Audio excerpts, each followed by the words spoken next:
자, 이번에는 저희 18번 문제 바로 보도록 할 텐데요. 자, 18번 문제부터는 저희 재고 자산과 관련되어 있는 문제죠. 그래서 이동평균법 이런 내용 나와 있으니까 바로 풀어보도록 할게요.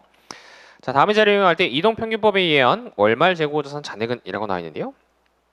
자, 이동평균법이라는 것은 저희가 계속기록법에 따른 평균법, 평균 원가법을 말하죠. 그래서 이 평균 원가, 평균 단가를 이 판매 시마다 매출할 때마다 저희가 계산하면서 관리를 해 주셔야 되겠다라는 겁니다. 그죠?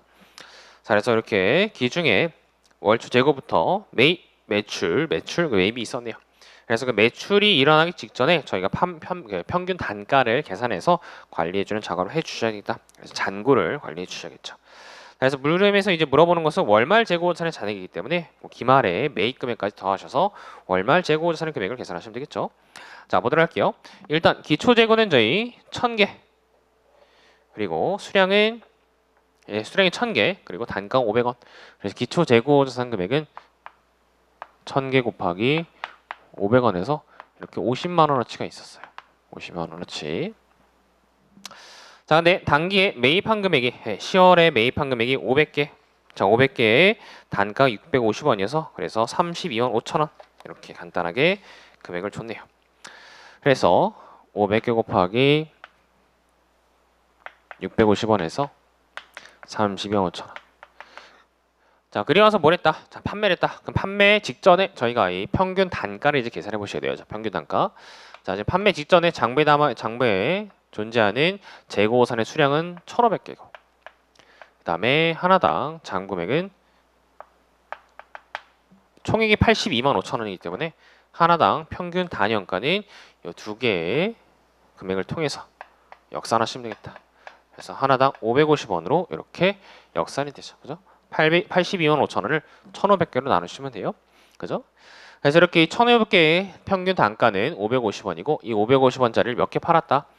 15일에 800개, 22일에 600개. 그래서 1,400개를 팔았네요. 그럼 1,400개를 팔아서 이렇게 100개만큼 하나당 550원짜리 100개만큼의 재고산이 남아있겠다라는 겁니다. 그래서 이 녀석이 55만 원, 5만 5천 원, 네, 5만 5천 원, 5만 5천 원어치가 일단 남게 되겠네요. 자, 근데 여기서 추가적으로 기말에 26일에 추가적으로 저희 300개를 850원짜리 사서 그래서 25만 5천 원, 300개 850원짜리 이렇게 사서 그래서 25만 5천 원이 추가 재고산의 매입 금액이 되겠다. 그래서 기말에 남아있는 재고산의 총액은 이렇게 해서 31만 원이 되겠네요. 31만 원. 그래서 이 평균 단가를 계산하고 그리고 판매 후에 남아있는 재고산의 금액에 평균 단가를 적용해서 판매 후에 재고산 금액을 계산하는 게 이런 이동평균법의 포인트가 되는 거죠. 그죠? 자, 그래서 이렇게 해서 기말 재고산 금액 계산하는데 만약에 문제에서 뭘 물어볼 수도 있냐면 이렇게 해서 기말 재고 자산의 평균 단가가 얼마냐 이런 식으로 물어볼 수도 있어요. 그래서 기말 재고산의 평균 단가는 어떻게 계산하시면 되냐면 31만 원과 요 400개 요 두 녀석의 평균 단가를 이렇게 계산해 보시면은 요 금액이 얼마가 되냐면 7,750원? 이렇게 비싼 게 되나요? 7,750원이 되네요. 비싸네요. 네. 770원. 네, 770원이 되네요. 평균 원가를 구하는 문제를 풀 수도 있고요. 그 다음에 어떤 문제가 출제될 수 있냐면 이렇게 판매한 재고산의 원가, 즉 매출 원가를 계산하라 이런 문제 나올 수도 있어요. 판매한 재고산의 원가는 이 판매한 수량 1,400개에 550원. 평균 단가인 550원을 곱하시면 되겠죠. 그죠? 그래서 1,400개에 550원에서 하면은 77만 원이 되네요. 예, 77만 원. 77만 원이 이렇게 판매한 재고산의 원가가 된다, 매출 원가가 된다 이렇게 계산할 수 있겠죠, 그죠? 그래서 매출 원가를 계산하라는 문제도 나오고 그다음에 여기에 또 이제 뭐 매출 원가, 매출 총익률을 적용해서 그래서 매출액을 구하라 이런 문제 나오기 때문에 이렇게 여러 가지 다양한 방식으로 저희가 이 매출 원가를 활용하는 문제도 생각을 해보시면 좋겠다. 자, 그래요. 이렇게 해서 이동평균법, 자, 기본이들은 이동평균법 문제 풀어보셨고요. 자, 그다음에 19번. 네, 그래서 답은 동그라미 2번. 네, 31만 원 기말 재고산 31만 원 2번이 동그라미 2번이 답이 되겠고요. 그다음에 19번 문제 보시면요. 자, 이것도 재고사 문제인데요. 자, 같이 보도록 할게요. 자, 우리는 X1년 초 재고산 장부액은 X1년 초의 재고자산의 장부액은 5,000원이래요. 자, 근데 X1년 말 상품 관련 자료는 다음과 같고 항목별 저가 기준으로 평가하고 있다. 자, X1년 매출효과가 25만 원일 경우에 단기 상품 매입액은 얼마냐라고 나와있네요. 자, 그래서 X1년의 매출원가가 25만 원일 경우에 단기의 상품 매입액은 단 재고자산 평가 손실은 매출원가에 포함되며 재고자산 감모 손실은 없다라고 나와있네요. 자, 그래서 평가 손실은 매출원가에 포함이 되고요. 감모 손실은 없다라고 나와 있습니다. 그럼 일단 문제에서 주어진 자료를 통해서 재고자산의 원가 흐름을 한번 정리해 보도록 할게요. 자, 기초 재고자산 금액은 5,000원, 그 다음에 매출원가 금액은 25만 원? 자, 25만 원. 재고자산의 T 계정을 그려보시면은 이렇게 되죠.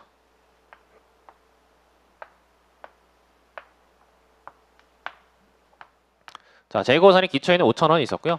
그다음에 단기 상품 매입액을 구하라. 이걸 구하라고 하는 거예요. 그죠? 단기 상품 매입액. 자, 그다음에 기말 재고산 금액은 얼마인지 이제 좀 이따 계산해 보셔야 되고, 그다음에 매출원가 금액이 얼마다? 매출원가 금액이 25만 원이다. 이렇게 문제 줬네요. 그럼 저희가 이런 T 계정에서 기말 재고산 금액을 계산하시면은 단기 상품 매입액이 얼마인지를 당연히 역산할 수 있겠죠. 그죠? 자, 이러한 상황. 그럼 기말 재고자산과 관련된 있는 자료를 저희 표 안에서 찾아내시면 되는데요.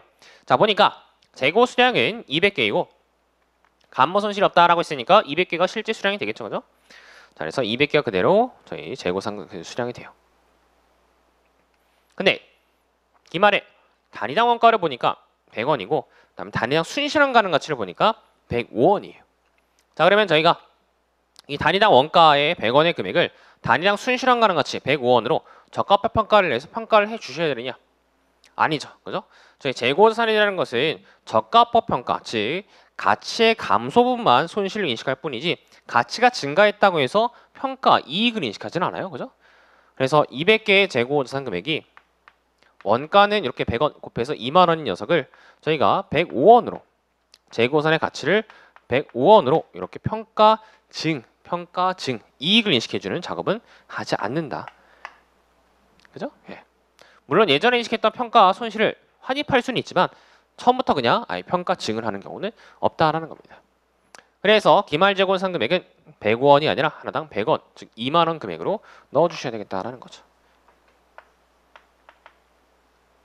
이렇게. 그래서 이러한 상황에서 이 상품 매입액을 역산해 보시면은 이 금액은 26만 5천 원이 되나요? 26만 5천 원이 계산이 되겠다. 자, 이렇게 해서 답은 동그라미 2번 간단하게 계산이 되고요.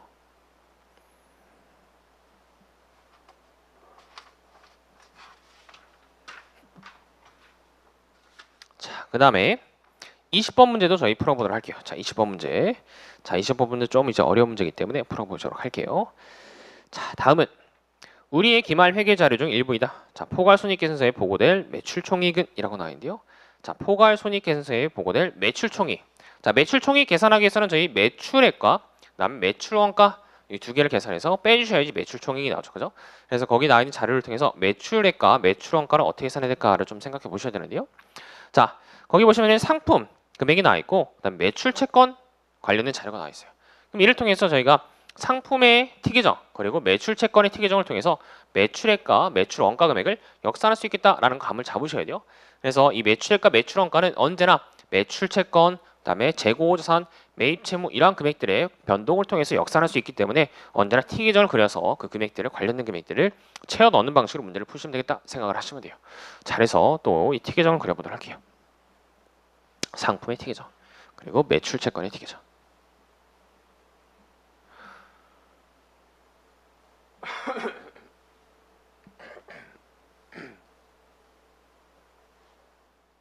자, 일단 상품의 T계정은 이렇게 활용하고요. 그 다음에 매출채권의 T계정 하나 더 그려보도록 할게요. 자, 매출채권의 T계정.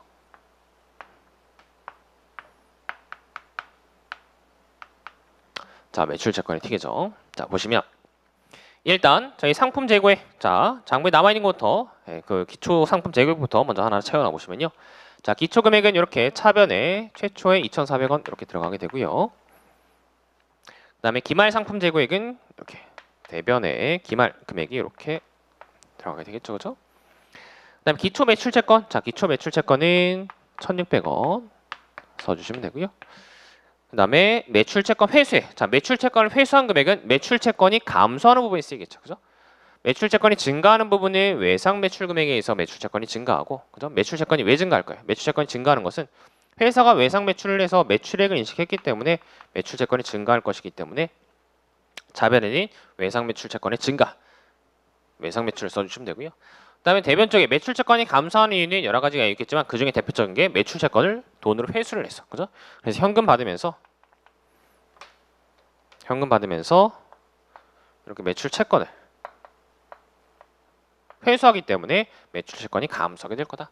그래서 매출 채권 회수와 관련된 금액이 이 매출 채권 T 계정에 차변에 쓰이면서 대변에 쓰이면서 감소를 표시하게 된다는 겁니다. 그래서 매출 채권 회수액을 그대로 써주시면 돼요. 5,200원. 단기에 5,200원만큼 회수했다라는 금액을 써주시면 돼요. 그죠? 그 다음에 단기에 상품 매입한 후에, 자, 상품 매입한 금액은 여기에 들어가겠네요. 상품 매입한 금액은 4,000원.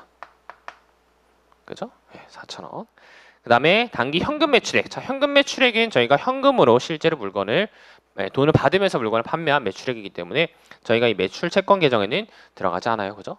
외상 매출한 금액만 이 매출 채권을 늘려주고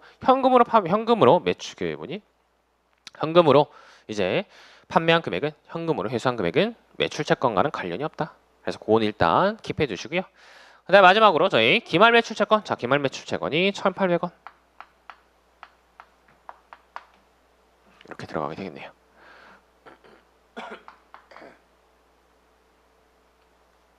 이렇게. 그래서 저희가 이렇게 해서 금액들을 쭉 채워 넣어봤습니다. 그럼 저기 잔액으로 역산할 수 있는 금액이 이 외상 매출 금액과 그다음 매출 원가 금액 요 녀석들을 잔액으로 역산할 수 있겠죠, 그죠? 차변 대변의 합계가 일치한다라는 성경을 통해서 저희가 매출의 원가와 외상 매출 금액을 역산할 수 있겠다. 그래서 매출 원가 금액이 역산해 보시면 얘가 4,200원이 되고요, 그죠? 그다음에 외상 매출 금액은 더해 보시면, 계산해 보시면은 5,400원이 되네요. 네, 5,400원이 됩니다.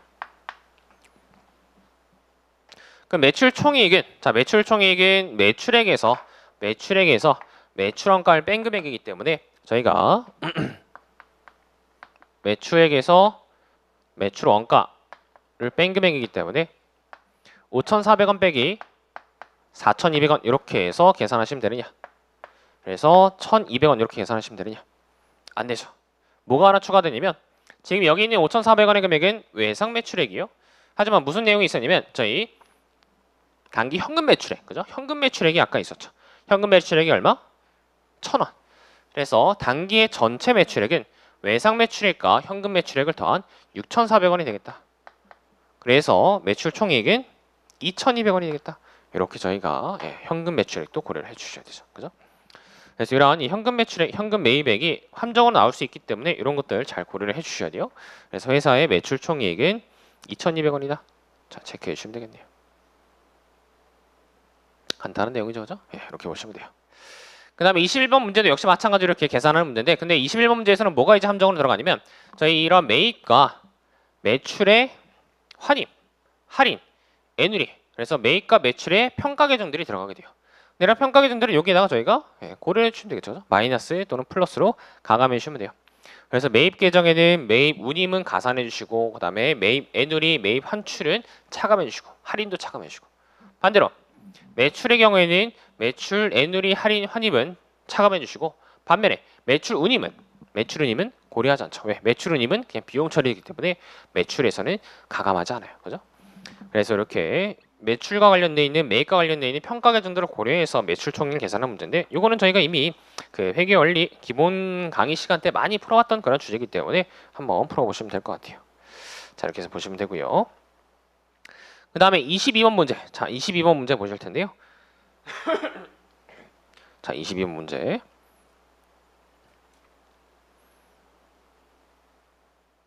자, 재고상과 관련된 자료가 다음과 같을 때 화재로 소실된 상품의 추정 원가는 이라고 나와 있습니다.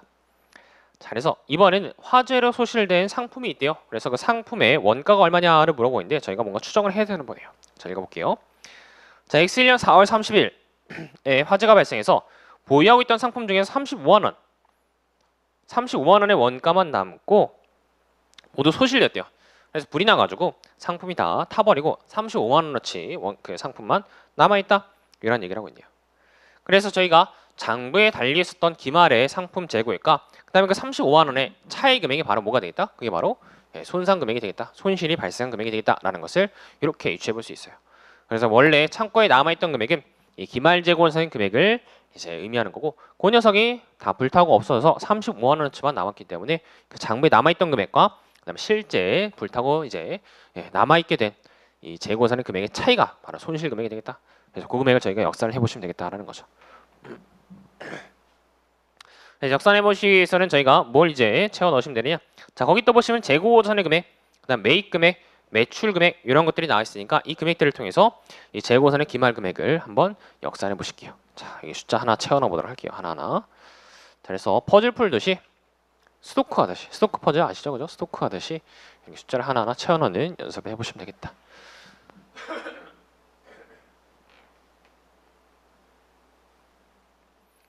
자, 먼저 기초 재고 44만 원. 그대로 쓰시면 돼요.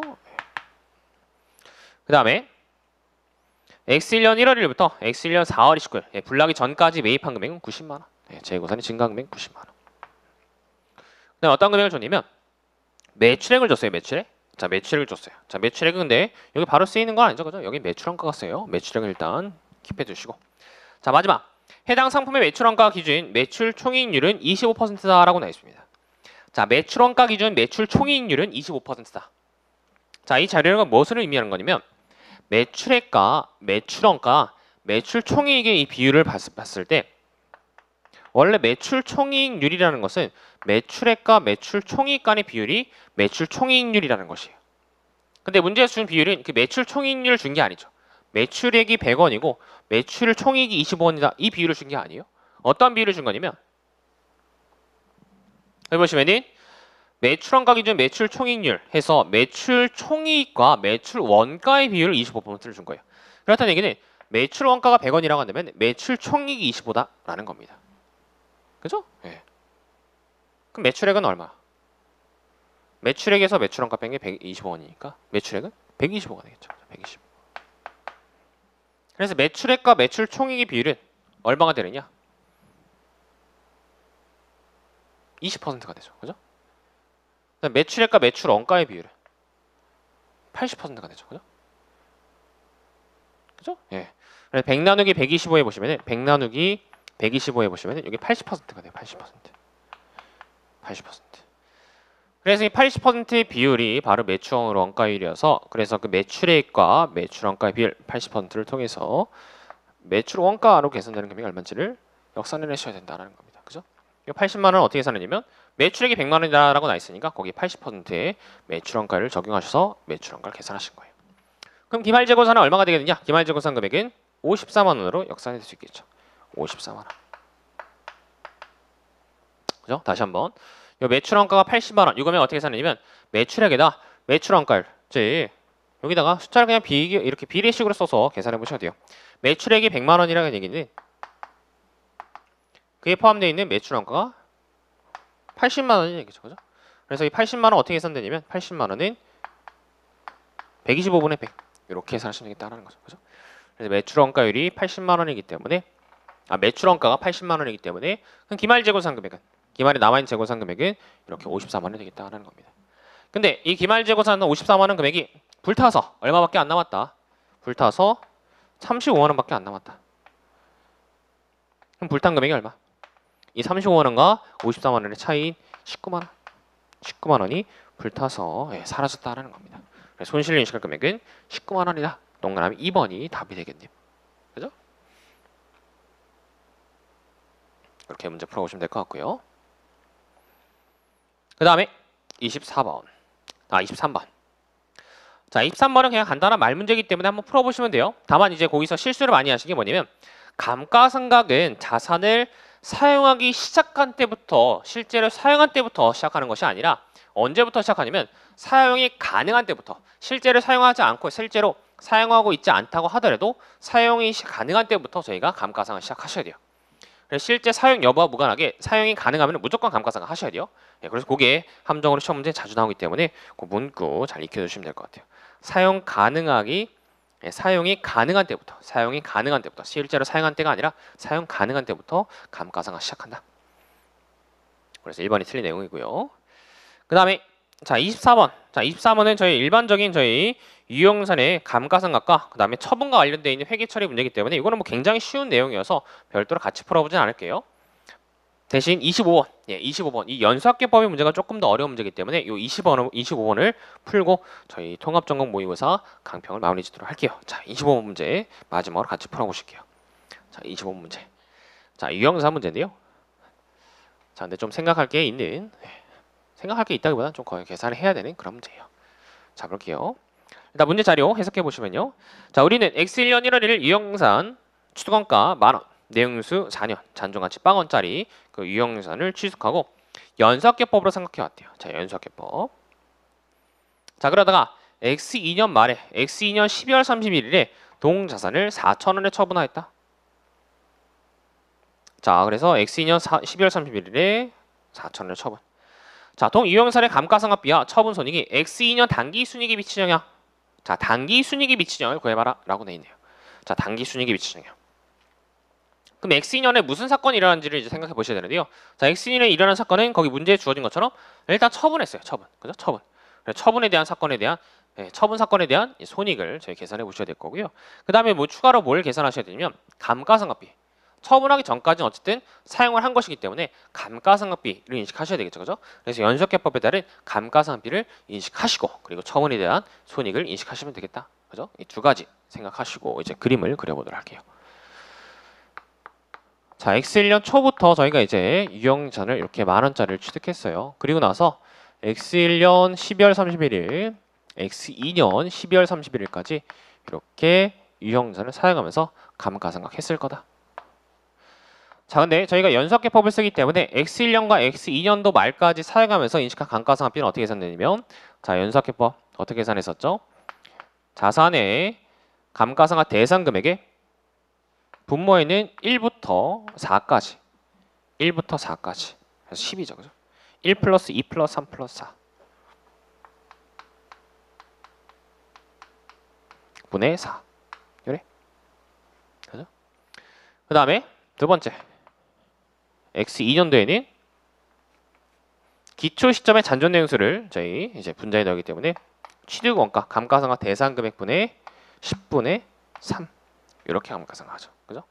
그래서 X1년도의 감가상각비는 4,000원. X2년도의 감가상각비는 3,000원. 이렇게 계산이 된다는 겁니다.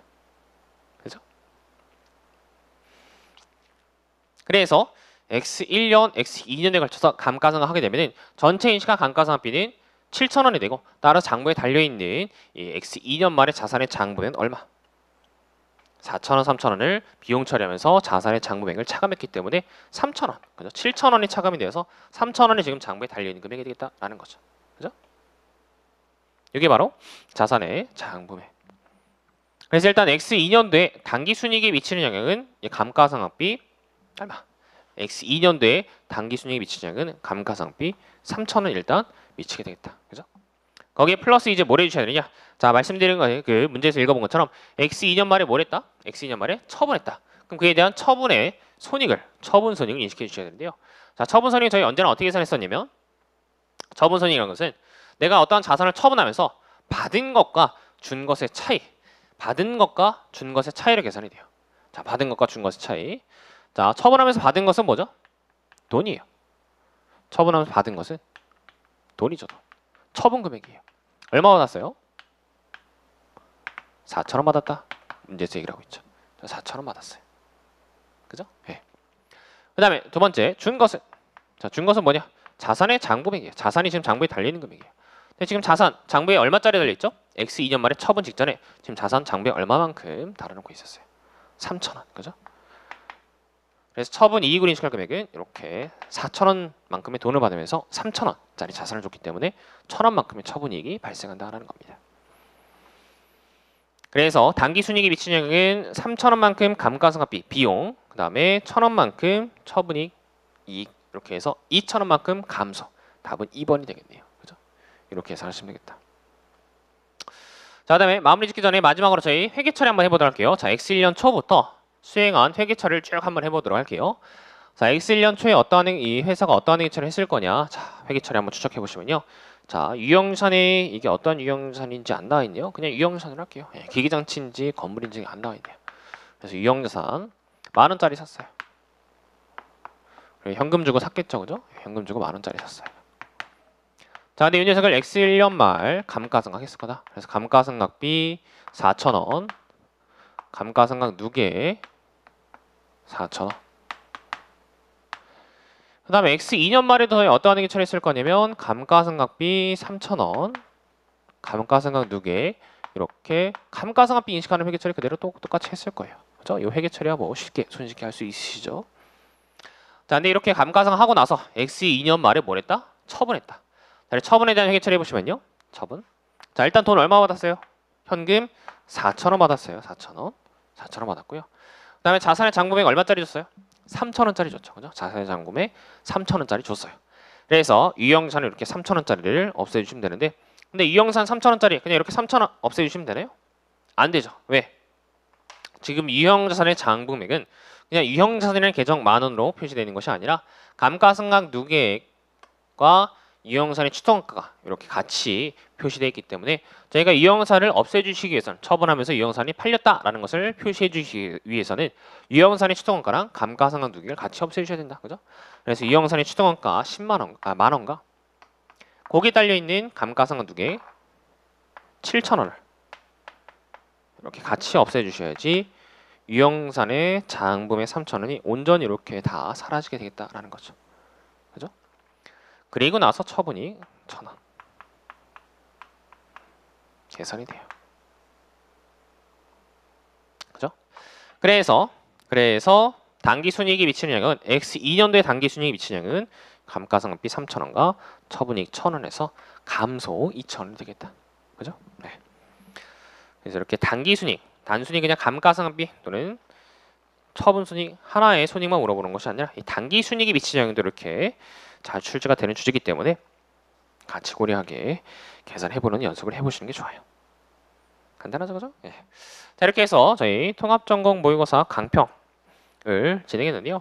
뭐 총평을 좀 해보자면 이 문제 자체를 좀 어렵게 냈어요. 그냥 단순히 저희 그냥 간단한 말 문제라든지 간단한 계산 문제만 낸 것이 아니라 굉장히 이제 어떻게 보면은 좀 난이도 높은 그런 이제 그 시험 문제, 그래서 단일 전공에서도 출제될 수 있을 정도의 그런 문제를 낸 수준이기 때문에 이제 이 통합전공 모의고사를 풀어보시고 이 성적이나 아니면 정답률이 좋게 나오지 않는다고 해서 너무 이렇게 상심하실 필요는 없을 것 같아요.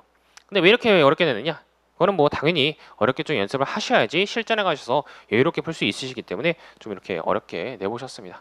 그래서 이렇게 연습을 해보시고 실전에서 좀 더 좋은 결과 있을 수 있도록 어려운 문제로 공부를 해보시는 게 좋을 것 같네요. 잘해서 이렇게 해서 강평 마무리 짓도록 하겠습니다. 수고하셨습니다.